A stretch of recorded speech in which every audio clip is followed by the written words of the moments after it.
Hello hi అండి, welcome back to our channel. ఈరోజు జరగబోయే సీరియల్లో పారు ఇచ్చిన షాక్కి దిమ్మ తిరిగిన జ్యోష్న, అలానే పారు జ్యోష్నని ఎందుకు చెంప మీద కొడుతుందో తెలుసుకోబోతున్నాం. సో ఎలాంటి లేట్ లేకుండా సీరియల్లోకి వెళ్దాం. సీరియల్లోకి వెళ్ళే ముందు చిన్న రిక్వెస్ట్ అండి, మీరు కనుక మన ఛానల్ ఫస్ట్ టైం చూసినట్టయితే తప్పకుండా సబ్స్క్రైబ్ చేసుకోండి. ఎందుకంటే ఫస్ట్ మన ఛానల్లోనే వస్తుంది సీరియల్ అప్డేట్స్. సో డైరెక్ట్ సీరియల్లోకి వెళ్ళిపోదాం. పారు అయితే జ్యోష్న రూమ్కి నడుచుకుంటూ వస్తూ ఉంటుంది. అదే టైంలో జ్యోష్న అయితే ఆగ్రాన్ని, నువ్వేం చేసావో నీకేనా అర్థమవుతుందా?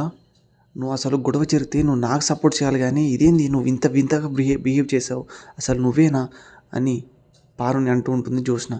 అదే టైంలో జ్యోష్న అయితే ఇలా అంటూ ఉంటుంది పారుతోటి, నేనేదో దీపని ఏడిపిద్దామని చెప్పి శౌర్య ఏమైనా మీ కన్న బిడ్డనా అని కార్తీక్ బావతో అలా అన్నాను. కానీ నువ్వేంటి రక్త సంబంధం ఆ సంబంధం అనుకుంటా మొత్తం నా ప్లాన్నే చెడగొట్టావు. నువ్వు చేసింది కరెక్టేనా గ్రాని అని అనగానే ఒక్కసారి పారు అయితే కోపం తెంచుకొని మరి జ్యోష్న చెంప మీద లాగి కొడుతూనే ఉంటుంది. గ్రాని ఆగు, నువ్వేం చేస్తున్నావు నీకేం అర్థమవుతుందా అని చెప్పినా కూడా పారు అయితే వినకుండా లాగి చెంప మీద ఇస్తూనే ఉంటుంది. అప్పుడే జ్యోష్న అయితే ఆపమ్మా ఆపు, నేను చూస్తేనే భయం అవుతుంది, నువ్వేంటి ఇలా చేస్తున్నావు, వామ్మో నాకెందుకు ఈరోజు చాలా భయంగా ఉంది అంటూ ఉంటే అప్పుడే పారు అయితే అవును, అప్పుడే పారు నేను కొట్టాలా చంపాలా, నేను ఒకటి అడుగుతాను నిజం చెప్పు, మీ నాన్న నీకు ఫోన్ చేసి కాశీ జైల్లో ఉన్నాడని చెప్పాడా లేదా అనగానే జ్యోష్న అయితే ఒక్కసారిగా యాక్టింగ్ చేస్తూ ఉంటుంది, నాకేం తెలియదు అన్నట్టు.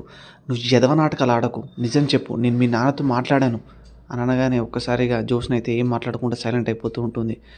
నువ్వే అన్నావు కదా సొంత రక్తాన్ని మంచిగా చూసుకోవాలి, అది చూసుకోవాలని, మీ సొంత తమ్ముడే జైల్లో ఉంటే నాకు ఆ విషయమే చెప్పవా, వాడు జైల్లో కష్టపడుతుంటే నువ్వు ఇక్కడ హాయిగా వాడి ఫోన్ ఎత్తకుండా ఉంటావా?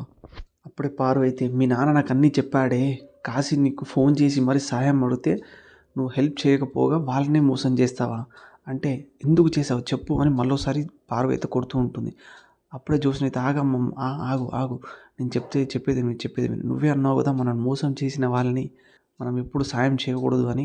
వాడు దీప పెళ్ళిలో దీపకి సపోర్ట్ చేశాడు, మరి ఏం చేసేది అంటే అప్పుడే పారు అయితే అవునే తల్లి నేను చెప్పింది కరెక్టే, కానీ వీడిని రక్త సంబంధమే, వాడికి నువ్వు వాళ్ళ అక్కవని తెలియదు వాడికి, అందుకే అలా చేశాడు. నువ్వు ఆ రోజే నాకు దాస్ కాల్ చేశారని చెప్పుంటే నా తంటాలు నేను ఏదో ఒకటి చేసుకునేదాన్ని కదా అని అంటూ ఉంటుంది పారిజాతం.